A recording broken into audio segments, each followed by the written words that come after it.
are the group that will be presenting on our algae-based biofuel refinery. I'm Kevin Kinnaman. This is my partner Nolan Sue and my other partner Brian Wolf, and we hope you enjoy the presentation. We'll be beginning at this point. Please save your questions until the end. So, we've noticed a couple problems in the industry these days, primarily in that despite the rapid advancement of green fuels in the industry like solar panels and hydroelectric power, there is still a need for a transportable liquid fuel. Cars, jets, and boats still rely on this to get fuel. It's difficult to put a solar panel in a car still. So we're hoping to find an advanced form of biofuel which can act like diesel but doesn't have the issues of modern petroleum. It needs to have a positive impact on the environment, it needs to be renewable, it can't compete with foodstuffs, and if possible, we need to make it as cheap and efficient as possible to make so that there's a good profit margin to encourage development. The current dilemma as it stands is that petroleum, as mentioned, isn't the cleanest resource in the world. Not only in its burn, but also simply production of petroleum is a CO2 positive process, releasing a fair amount of pollution to the environment. And additionally, there's currently not much else we can use for portable liquid fuel. It's just, there's limited options right now. However, biofuels from, say, corn and sugarcane have come into the field, especially ethanols and gasolines. We're hoping, however, that we can find a method which doesn't compete with foodstuffs, because every crop dedicated to corn or biofuel which isn't going into food, is that thing automatic? No. All right. Which isn't going to food is obviously causing trouble. So our solution is algae, and we'll be giving you a quick overview of how the algae works. So as Kevin just said, our solution is to use an algae feedstock, or as the feedstock, to produce a biofuel, specifically biodiesel in this case. So how it works is that algae is grown in a mix of phototrophic and heterotrophic processes. In this, it produces an oil. The oil can then be extracted from the algae cells and refined and converted into biodiesel.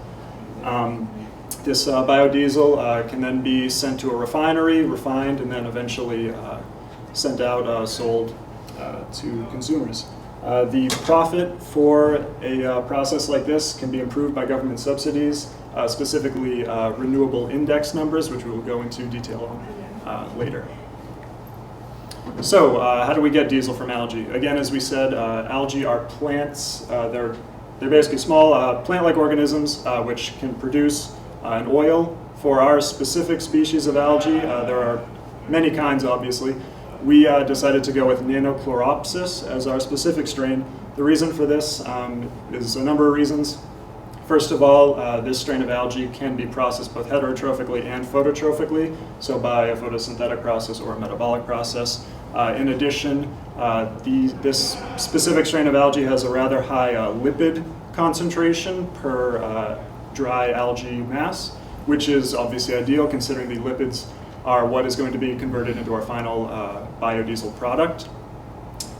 So as far as the kind of lipids that we're looking to get, algae store their energy in a form of lipid known as a TAG, or a triacylglyceride. You can see a picture of what the basic of this model, or of this molecule, looks like. And basically you just have a glyceride molecule with 3 long-chain fatty acids attached to it. It's these long-chain fatty acids that basically comprise biodiesel, so when you convert it, you basically remove the glyceride molecule, and you're left with your long-chain fatty acids. Oh, no, never mind, you're good. I lied. And the long-chain fatty acids are going to be between C18 and C20, because this is what matches a comparable cetane number for diesel fuel, and we want to mimic that. Okay. So this is a basic schematic of what our process is going to look like. There are 6 main process steps. We begin with algae growth in a phototrophic bioreactor. Again, this means that it uses the photosynthesis reaction, which we all know from Bio 101. It's light, CO2, and water combined to grow the cell. After this, we move on to a heterotrophic bioreactor, which uses a metabolic process. So it uses sugar and oxygen to grow the cells. And the specific focus of this part is going to be the lipid growth. After this, the algae must be dried. We have 2 processes for drying. One is a bulk water removal by electroflocculation, and the next drying process is sort of a fine water removal using a continuous tray type dryer. The goal of this is to remove the water concentration down to less than 1%, and this is important because in the later extraction and conversion steps, Having water in the system will lead to side reactions, which we don't want, forming soaps and things like that. So after the algae is dried, we send it to an oil extraction step, which basically involves a hexane solvent to remove the oil.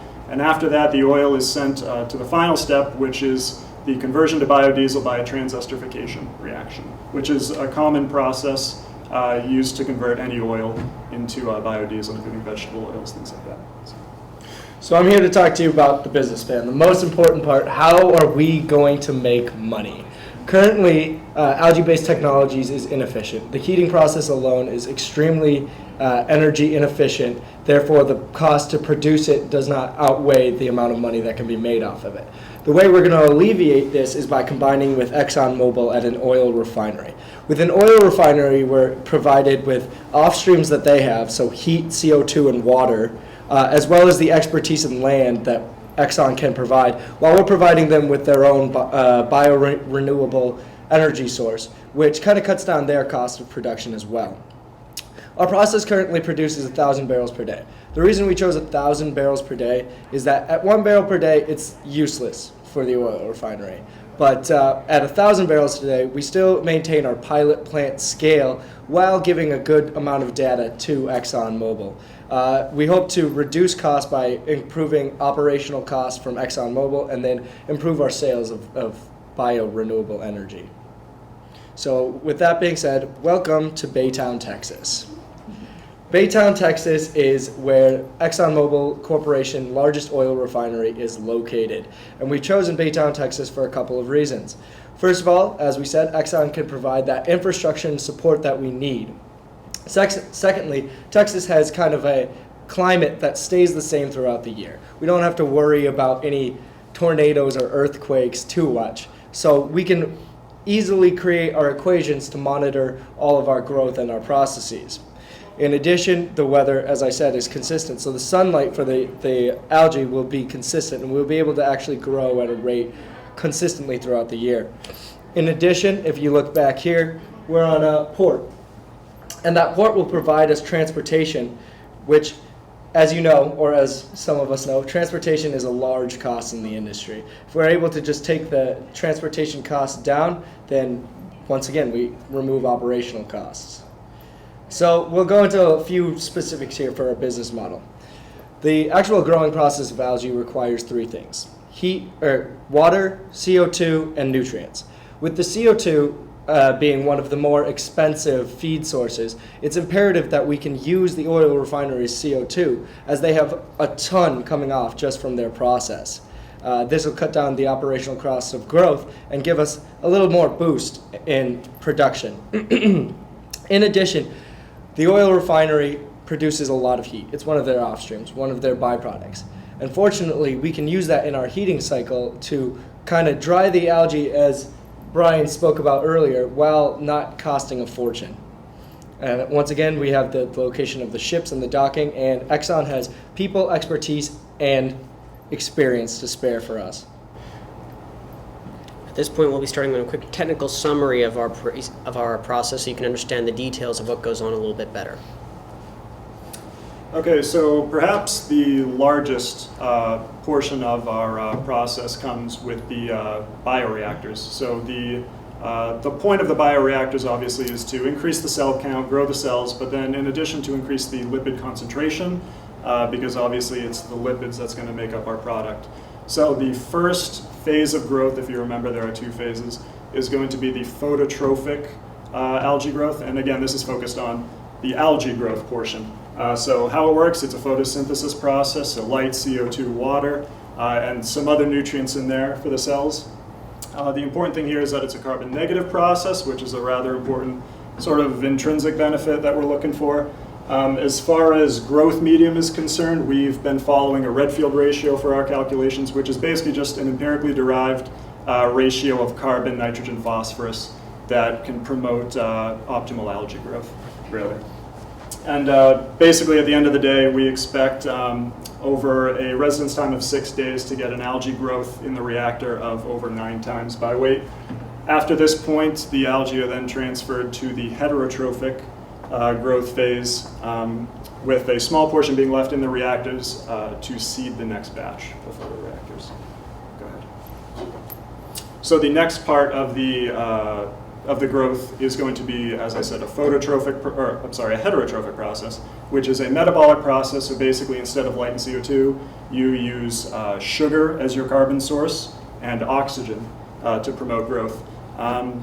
The key here is that the heterotrophic process is focused on increasing lipid concentration, and how it does this is by removing the ammonia. So it's been shown that if you starve the cells of nitrogen, you actually inhibit their growth, at which point they take the energy and convert it into lipids instead, because I can't grow anymore.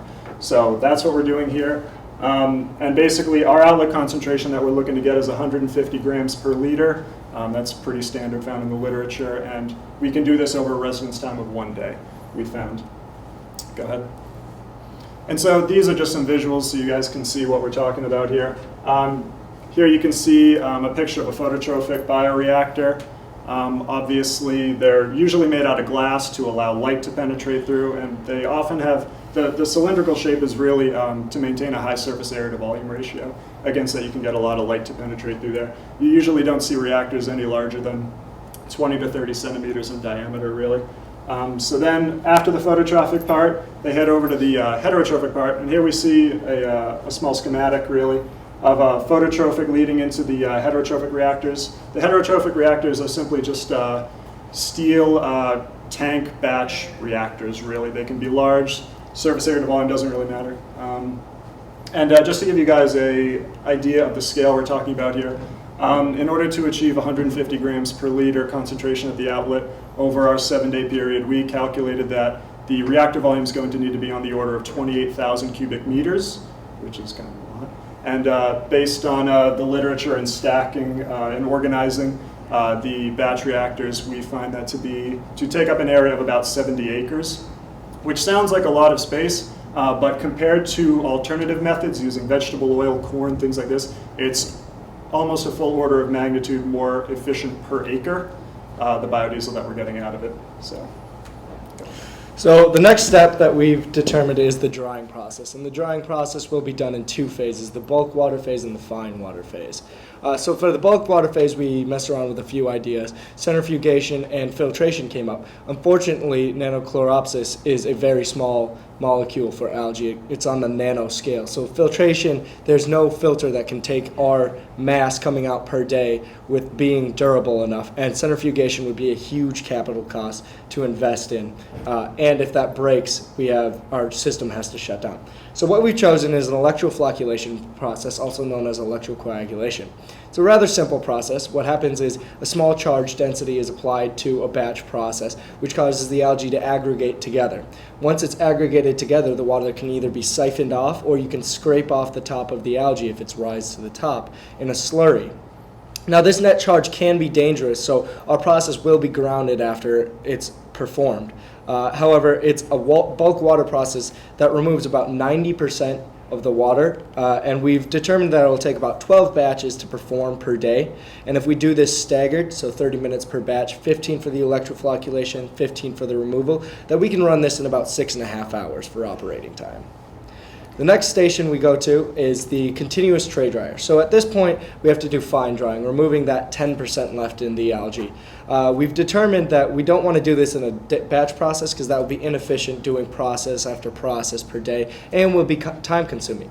So what we've chosen here, as Kevin likes to refer to it, as baking our grains. So the baked greens process is the continuous tray dryer. And as you can see here, it's kind of like baking a pizza.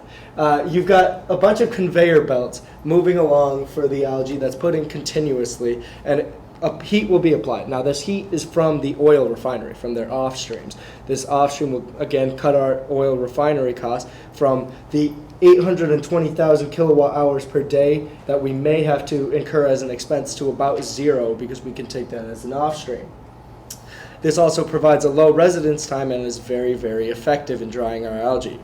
We'll go into a few controls later on, but basically this process removes up to about 1% left of the water.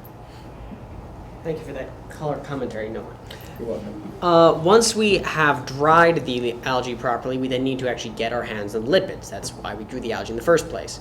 The easiest way to get the triacylglycerides out of algae cells is through the dissolution in hexane. Hexane, due to its chemical properties, at about a 4.5 to 1 ratio with the algae by mass, will actually cause the lipids inside the cells to dissolve and become part of the hexane solution, but leave the algae husks behind. That's called a micella. Once the algae biomass settles due to its comparative density, we can actually just drain out the hexane solution and boil it off relatively easily in a distillation column. This will give us a 93% yield of our lipids by mass from our algae, which is quite excellent from what we've compared to the literature. And by recycling the hexane, we can keep our hexane prices comparatively low. Once we've got our hands on the lipids themselves, we then convert it directly to the biodiesel. This is through a process called transesterification. This is the industry standard method. It's very well documented in research, so we don't have to worry about it being too novel or requiring overly creative solutions. Basically, by immersing the lipids in an excess of oil, of alcohol, in about a 4 to 1 ratio of ethanol to oil by mass, we're able to break off the fatty acid chains from the glycerol head and get our hands on raw hydrocarbon. The hydrocarbons are a primary product, of course. The glycerol heads and the husks can then be sold as a co-product, and through this process, we can get about 96% purity in our biodiesel. This is, again, quite good compared to what we're looking for. There are, of course, some safety considerations to take in mind, which we have covered in a limited degree earlier in the presentation. First of all, the electroflocculation chamber involves placing an electric charge through water, which is very dangerous to your operators. Thus, we're going to design it in such a way that it's very hard to do anything bad to our operators, and we're going to try to automate the system to the degree that we can so that operator involvement is minimal, especially manual involvement. The same goes for our drying chamber, which is effectively a very large oven, and we don't want people inside our oven while it is on. Emergency cooling systems will also be included so that in case there is something terribly unfortunate in our plant, we're able to respond immediately. The largest issue we faced was hexane in our separations process. Hexane is both acutely toxic and excitingly explosive, so we need to make sure that our process is very well sealed and very well maintained at cold temperatures so that the hexane is never at a location or in a concentration in the air that's hazardous. We've actually taken some looks into alternative solutions as well, which we'll describe later in the presentation. One special safety consideration is actually keeping the algae safe. We need the algae to be relatively pure in our streams because if it's not, there could be all sorts of problems with side reactions and with purity levels. As such, we keep our phototrophic and heterotrophic growth systems as close as possible, and we make sure that our operators don't get involved with the algae as much as possible because operators are contaminated as well. And one big thing is that we regularly clean our system with a caustic solution. This is absolutely essential because if the algae is allowed to get contaminated, that's bad. But what's even worse is if a mutation is allowed to develop. If we get a mutated strain, we not only lose that batch of algae, but we will lose every batch of algae which would be derived from that batch after the draining process. So we need to make sure that genetically our algae remains safe as well. Finally, we've got some analysis of how we could scale this thing up. For the most part, our system can be made larger, but our algae crops do have to be mostly multiplied. It's difficult to simply make larger tubes because those will reduce the surface area to volume ratio. But we found that based on the literature, we can expect to be able to scale this thing up to as many as 700 or 1,000 acres in order to make it commercially viable. Some systems could also be expanded or made slightly redundant. If we wanted the continuous tray dryer to be larger, that'd be easy, but if there's enough money free, it might even be possible to have 2 of them so that in case one fails or needs to be shut off, the process can continue indefinitely. Also, this actually makes us more profitable at commercial scale because many of the functions and processes in our plant have high capital costs, but the operating costs are fairly stable, especially operators. Individual operators can actually manage fairly large systems and fairly small systems at about the same efficiency, so long as we're careful about how they're managed. To this end, we believe that a commercial scale system can be done quite easily so long as the money is available. At this point, we'll begin talking about controls and testing. So, as Kevin said, I'll be talking about controls and testing here. One of the things that we were presented, or a challenge we were presented with, was continuing our process continuously. We want to reduce the amount of operator or manual labor needed for this. So we put in some controls and parameters that will need to be controlled automatically. First of all, the bioreactor, the nutrient feed flow rates. So we can monitor the amount of lipid growth and the amount of growth in the algae, which will allow us daily to change the nutrient feed flow rates to get our desired algae outcome. Secondly, the drying process. While the electroflocculation may need to be monitored a little bit, what we found is that the charge doesn't actually vary that much. You can put a smaller or a larger charge, and the most important thing is to keep it safe. So we won't be monitoring that much. What will be monitored is the heat generation in the continuous tray dryer, and I'll go into that a little bit in the next slide. Secondly, the extraction process with the hexane. We don't want the hexane to overheat and cause an explosion or cause some injury to our operator, so we will be monitoring the heat in those batch reactors. As for testing, we'll be testing the lipid concentration and chain length just to ensure the productivity and our product are actually what we say that they will be. We don't want to be promising a product that we can't deliver on. So we'll be testing turbidity, and this will be tested during the growth phase and post-extraction. So going into controls. So the controls will be done on our dryer. To control our dryer system, what we'll be monitoring is the mass of the water inflow, which will be our load variable, the mass of the water outflow, which will be our controlled variable, which means our manipulated variable is actually the heat cycle. As you can see here, it's a rather simple system. We've determined that there won't be gains from other parts of the system, mostly because this is an off stream from the oil refinery. When we did our analysis of the process controller, so the PID, we determined that a proportional controller would actually be most beneficial. When we did the numbers, the integral and the derivative controller actually were to the scale of about 0.0042, which would be really inefficient, and the capital cost would not be worth the control that we were given. So we've chosen a proportional controller. As for the valve that controls the heat, it will be a fail to close. This is already a stream that is a waste stream for the oil refinery. We're just taking an off stream. The worst thing that can happen is if we have too much heat coming into our system, overheating what we have going on. So it's going to be fail to close, which will just go to the waste stream for our system. In addition, this will be a feedback controller measuring the water content in the system, as opposed to a feed forward or a cascade.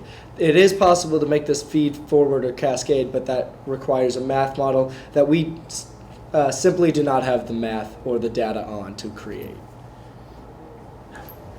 This point, we're moving on to a quick economic summary.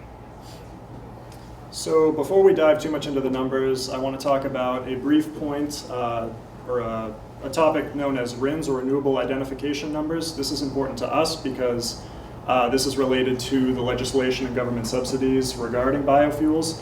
So what RINs are is basically the EPA's method of controlling and basically enforcing the biofuel legislations in the United States. So the RFS, the Renewable Fuel Standard, basically requires that every year companies mix a certain percentage of their fuel with biofuels, and RINs are the way that the EPA kind of tracks and checks and makes sure that everyone is producing the amount of biofuel that they need to produce. So how it works is that every gallon of biofuel has a RIN associated with it, and at the end of the year, those have to be turned in to match the quota of the company.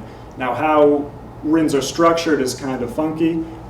They can actually be traded and sold between companies. So if you're stockpiling a bunch of RINs, you can sell those actually to other companies. And because of that, it's actually, the RIN is basically a commodity item now that has a price associated with it. And we can actually utilize this because we'll be generating excess RINs because we are a green technology, so we can actually generate 1.5 RINs per gallon of fuel, so we can make a profit from these excess RINs to help with the profitability. So for fixed capital cost estimation, we used an order of magnitude analysis, which is basically plus or minus 40% on this. There were two methods. First, we compared our capital cost, our capacity to existing biofuel pilot scale facilities. So we basically took their capacity and their fixed capital cost and used that compared to our capacity to kind of extrapolate a fixed capital cost from that raised to an order. And then the second method we used to check this was based on our major equipment costs. So based on Perry's handbook, tables found in there, we found the cost of all of our major pieces of equipment, the reactors, the dryers, the distillation columns, which you can see here is $8.5 million. And then based on Guthrie method factors found in there, you can extrapolate out the total fixed capital cost from that. So basically, we came up with, I think it was $52 million for our fixed capital cost. Okay. Here's a list of what we came up with for operational and variable costs. As far as operational costs are concerned, we came up with what we thought would be a reasonable number of process shifts to run the facility, number of operators basically. And then we were able to use factors from Perry's to find the maintenance, payroll, those other sorts of things from there. As far as raw materials costs are concerned, those values came from stoichiometry, the literature, and our own material balances. And for utilities costs at the bottom there, those came from our own energy balances around the specific systems, mostly the dryer and the separation. The total variable cost that we came up with is $76 million. This is a worst case scenario where the refinery says, okay, you guys are on your own, we can't really support you, so we would be paying for all of our CO2, all of the utilities, we wouldn't get any spare heat from them. So if you look real quick at the utilities, the drying is $20 million, which is kind of a lot, and CO2 is $10 million a year. So if we can get support from the refinery on those, it can drop our variable cost. Go ahead. So now, as far as the cash flow is concerned, we have four main sources of revenue. Those are the biodiesel, the RINs associated with the biodiesel, the glycerol that's coming out as a bottoms product from our transesterification reaction, and finally the dried spent algae husks from the extraction. Our total revenue we came up with was $82 million. So based on straight line depreciation, 15-year useful life, taxes, all that jazz, we come up with a gross profit of $4 million, payback of 13 years, and about a 2% IRR, internal rate of return, which sounds good because we're making money. That's always good. But unfortunately, since working cost of capital in the industry is between 6 to 8%, that's really not all that good. We're not really up to par. Again, this first figure here is based on worst case scenario where we are basically our own separate plant. We're not getting any support from the refinery. Now, if we consider that we can utilize waste heat streams from their high temperature processes, our processes for drying are relatively low temperature in comparison. So it's not unreasonable to assume that we can get about a 50% reduction in utility cost for just the drying. If we assume this, then our gross profit jumps up to $10.5 million, and our IRR is 19%. So basically, if you get nothing else from this slide, just understand that without the combination of RINs and support from a refinery, this isn't profitable. Go ahead. So now, turning back to the scale-up ideas, once we've got all this profit in mind, there's always the fact that if it is profitable, it might be more profitable than commercial scale. As we mentioned earlier, for the most part, it's the capital costs which go up with scale. You have to build more machines and build them larger. However, there's a comparatively small operational cost increase owing to the fact that, for the most part, the resources can be reused and recycled, and there's not a tremendous increase in paying your operators because you have the same number of them managing larger but not necessarily more complicated machines. For this reason, we believe that a commercial scale up could be possible and highly profitable if we went up in production by about 10 times to 10,000 barrels per day. We also have a couple of alternative considerations, such as technologies and future economic incentives. We didn't immediately come up with this particular combination of technologies for our system. We had a few other ideas. A mixotrophic growth process, in which the sugar feed happens at the same time as the light feed, was considered. It's generally considered more efficient, but right now it's very difficult to balance that with commercial scale algae production. We couldn't find any literature suggesting that it was easily done or easily managed. We could also, instead of using hexane to separate our oils, use membrane separation, or use heptane, which is significantly safer. There are a few issues with each of these, which is why we went with hexane, mostly the fact that it gets the highest yields. Heptane works faster and is safer, but its yields are disappointing compared to hexane, so it would need a more advanced system to get the same output. Similarly, in order to keep our price advantage, especially once we go commercial scale, we need to have a few different ideas. One of them is that we could patent our design and license it to other companies so that our plant would be repeated multiple times across the country and the world. This helps make sure that we remain profitable. Other options is to make sure that going commercial scale could potentially drastically increase our profitability and help with this keeping us economically viable even as the system advances. Finally, the biggest thing that would help us a lot is qualifying it as an advanced biofuel. There are a number of legislation issues with this right now, but if it does come through, that will increase the number of RINs we get per gallon, again, increasing revenues and profits. All right, just some final thoughts. We did just throw a lot of information at you, and I know it's hard to absorb it all at once. So what we're going to do is we are going to take a currently non-profitable technology in bioalgae, combine it with an oil refinery, and produce at 1,000 barrels per day to become profitable by reducing operating costs and kind of having that partnership. We will utilize the partnership in combination with United States regulation in the form of RINs to help make this profitable. And lastly, if everything goes well, our design will give us a clean, renewable source of biodiesel which can help alleviate global demand for a transportable liquid fuel. Does anyone have any questions? And I don't know why I was doing that all the time. Wasn't so bad. So, in all seriousness, does anyone have any questions? No questions is great, too. Yes, Professor? Easy one. What's the price fluctuation for the ring? We actually have a chart of that in our... So the price fluctuation, I'm going to go into a little background here. So the EPA, it's usually consistent with kind of spikes during a year of close. So at the end, people are scrambling to grab the certain amounts of RINs that they haven't made throughout the year. So that's when the price actually fluctuates up. However, there have been some issues with the EPA. In fact, the EPA determined that there's less of a demand, only 2 billion gallons worth of biodiesel for algae. So currently the price is at $0.75 dollars per RIN each. We expect that to fluctuate higher throughout the oncoming years, but that is our current one for the past year and a half or so. Just to give you an idea, I believe in January or December it was up well over $1 at like $1.40 or something like that. So it fluctuates pretty drastically. What was the temperature of your dryer, and would you ever consider like air drying your product to save utility costs if you didn't have the streams from another plant? So currently we're drying at about 100 degrees Celsius, just the evaporation temperature of water. We have looked into other processes, so air drying, and we found that that's inefficient, but it would be more efficient than actually using a heat stream if we had to pay for it.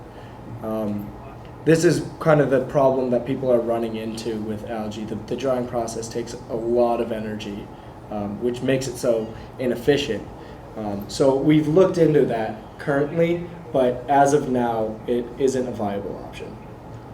We actually checked the literature for alternative drying solutions. While some of them work well at the lab scale, commercially there was really no method that was presented beyond you have to expose it to a certain amount of heat energy over a certain time. And whether you leave it out sitting in the sun for a week or bake it for 1 hour, eventually the energy has to be given.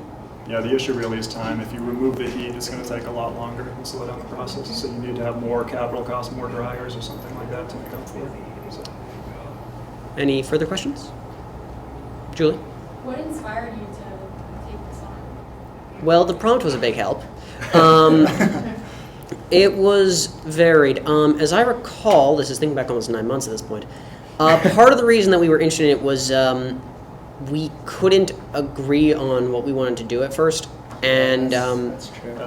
and as I recall, we kind of all realized that we had a little bit to do with this one. We'd all been involved in something green or something petroleum related. So we figured that since none of us could really make our various co-ops work together, we figured let's do something that none of us have really gotten involved with, and let's at least make it something interesting. And a couple of us had some contacts in the industries that really helped us decide, oh, well, we can call these people or those people. And green energy is the hype. So we're just sheep. Don't accuse us of creativity we didn't have. Anything else? Could this potentially be run independent of the oil refinery? Like, could it potentially get big enough that you would no longer need the refinery's resources? So that's a great question, and for that we kind of have to go into government regulations. As we said, this is a very inefficient technology at present time, and there are definitely people more qualified than ourselves looking into the technology.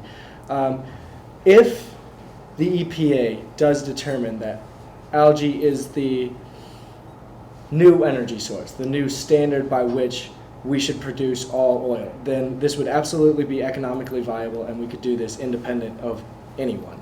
And we could scale it up as we've been talking about. Again, that is reliant on the government, which unreliable, but to answer your question, yes, depending on circumstances. And I think Kevin mentioned it in the slides too. I mean, everything scales up better with, scale. Right. So, anything bigger producing more of those people. So if that's all. 18% IRR for renewable energies. Biofuels. It's great. We were impressed too. That's what kind of got us excited. Was like we thought, oh, this is physically possible, because one of the big things we saw in literature was a lot of people are doing it, and a lot of people were saying it works great as soon as you can make money off of it, which no one could do. So that's anything else, or? Thank you so much.